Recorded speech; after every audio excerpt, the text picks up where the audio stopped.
I'm going to be responding to the claim that abortion lowers crime rates. The advocate's secondary claims are: one, abortion stops unwanted pregnancies so that low-income families and single women won't end up raising neglected children and that will later commit crimes. And the secondary claim is that crime rates decreased once abortion was made legal in 1975. And the third secondary claim is: what does abortion have to do with crime rates? The evidence is that unfit parents neglect their children, resulting in teens, foster children, and neglected children who will turn to crime.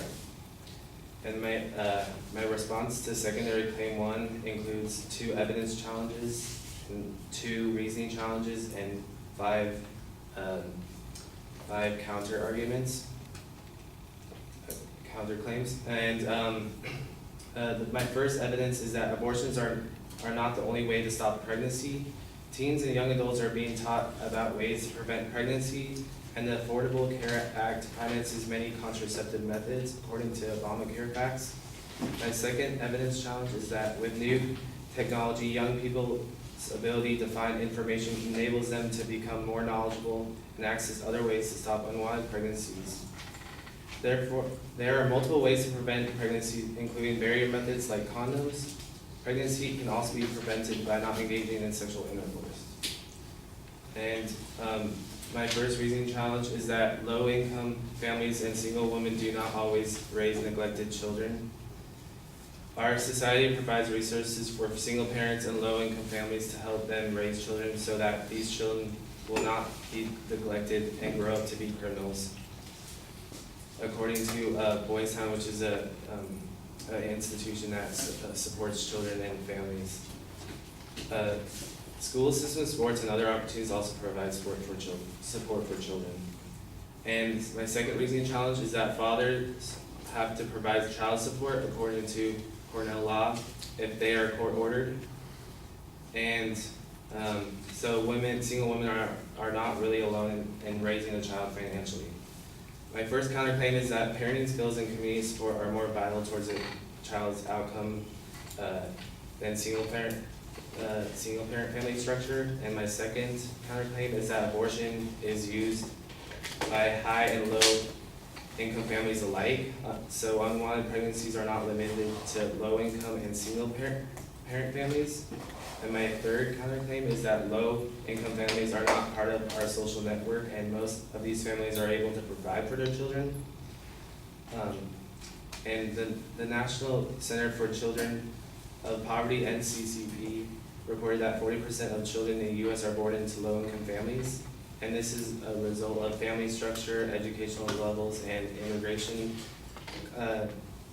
which contribute to the low income determination. And my fourth counterclaim is that abortion does not decrease crime rates, by eradicating criminal behavior is best achieved through improving parenting skills and community support and stopping the use of illegal drugs and other substance abuse.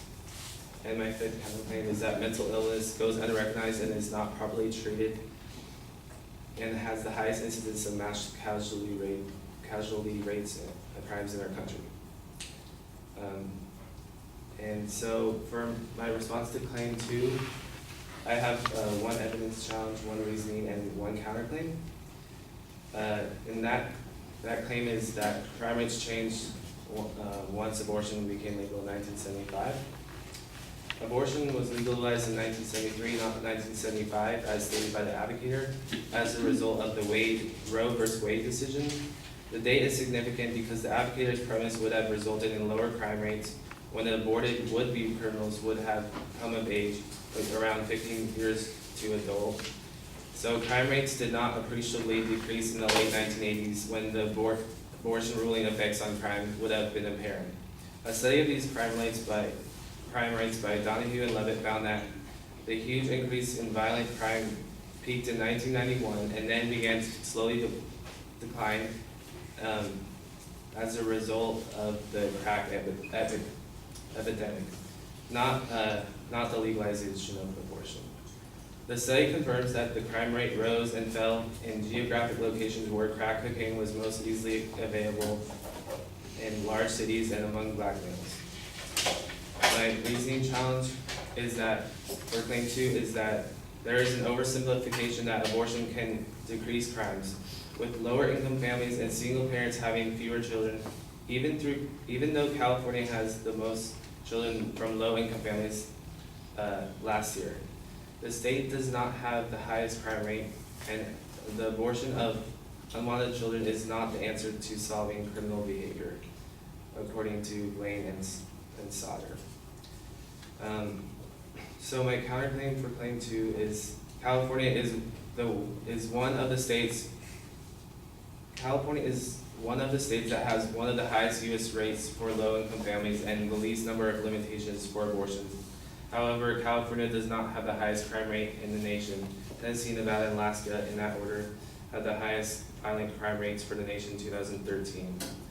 Tennessee has the highest national crime rate with below average number of abortions over a 20-year period, 1991 to 2011, according to Guttmacher. And so my response to secondary claim 3, I have 1 evidence challenge and 1 reasoning challenge and 4 counterclaims. My evidence challenge to this, which is what does abortion have to do with crime rates, is that single parents and families with low incomes cannot form the total reason for criminal behavior of children. Juveniles with criminal background are tied to low levels of education, lack steady and gainful employment, gang involvement, and substance abuse, according to K. Heimowitz. My reasoning challenge is that the advocate is profiling low-income families and single parents as being unfit parents with neglected, abused children who turn to crime and are placed in foster homes. My first counterclaim is that the focus for crime reduction needs to be on helping parents raise children, eradicating substance abuse, and dealing with racial inequalities. In our society, divorce is on the rise, so single parenting is more common. The 2010 census report indicates that single parents' homes have nearly doubled in the last 50 years, and we cannot simply cut off, according to Kirsten Anderson, we cannot simply cut off people from having children because they choose a single parenting lifestyle. Domestic violence occurs in childless homes as my second counterclaim. Domestic violence can occur in childless homes as well as homes with children. The children aren't the cause of domestic violence. My third counterclaim is over the past 25 years, the National Center for Children in Poverty found that single parent families are more than twice as likely to be considered low income. This center reports for low income levels that are most often determined by low education levels of parents, which is less than a high school degree in California. In California, 1 in 5 children live in these households. 80% of low-income parents have less than a high school degree, and this often translates to low-paying jobs, according to NCCP. According to the OC Register, California has achieved its highest percentage of high school completion this year, indicating that we are on a trend to increasing education for young people and creating more opportunities to reverse the cycle of poverty. And my fourth counterclaim is abortions are permanent. We cannot expect that abortion is the best choice for a woman because of her single or financial status, since ending a human life can result in a lifetime of psychological consequences. And according to Willie Penderson, a public health researcher, women who have abortions often regret it later in life, and this causes emotional distress. In conclusion, abortions are not the cause of decreasing crime because the emphasis needs to be on helping families with parenting finances and using community support systems.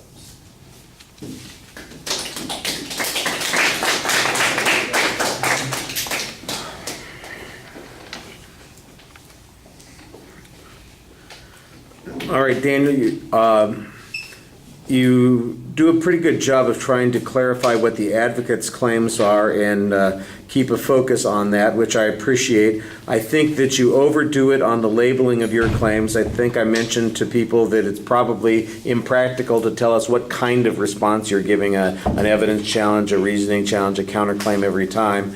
And basically you're previewing those things on top of presenting those arguments, and I think that's problematic because then your counting system gets a little bit confusing. So evidence challenge 1 and 2, counterclaim 1 and 2, reasoning challenge 3, 1, 2, and 3, and that's all still on one argument. And I think it would be a lot easier if you just said, here are 6 responses to that particular point. Number 1, this statistical relationship doesn't exist. Number 2, there are other explanations for why people are not giving birth. Number 3, that the timing issue is off based on when abortion was legalized, and the advocate's analysis is problematic as a consequence. Keep it simple. Make the arguments relatively clear with your declarative statements. I know that you're trying to keep it clear by repeating some of the advocate's positions, but it's your position in contrast to the advocate's position that needs to be clear. And like I said, it just seems to me like you're overdoing some of the labeling on those points. And by the way, that's a lot of responses to the issue that are coming up, and I'm not sure that the advocate presented evidence on a lot of those points. If there's evidence on those points, you need to challenge the evidence, but I think you spent a lot of time trying to present counter evidence to points that were mostly assertions on the advocate's point. So that also would account for the outcome that we had here. In case you're not sure what I'm talking about, it was 9 minutes and 24 seconds. So once again, we had a speech that was almost double the amount of time that's allocated. Second point, I think I like the analysis that you have on the problem with the timing relationship, Gesundheit. I think the idea that there's an oversimplification there is fine. Your explanation about how poverty in California is high, but crime rates are relatively low, I think there's an argument that does, in fact, tend to diminish the importance of abortion in those contexts. On the other hand, if we have more of these families that are single-parent families, that sounds like maybe they're not getting abortion. I think the argument here is that they have access to abortion and they're not choosing it, and that's not really the way that it's affecting their lifestyle in these situations. I like the argument that you made earlier also that there are lots of reasons why the population either went down that have nothing to do with abortion. I think that's important. I do also think that there should be a little bit more argument about why the crime rate went down for other reasons. You did mention the issue, that we got a peak because of the crack cocaine issue. I thought that was a good point. I think it needed to be stated a little bit more clearly. All right, and again, I'm getting a lot of reading and I need a little bit more explanation as we go through these arguments. All right, thank you.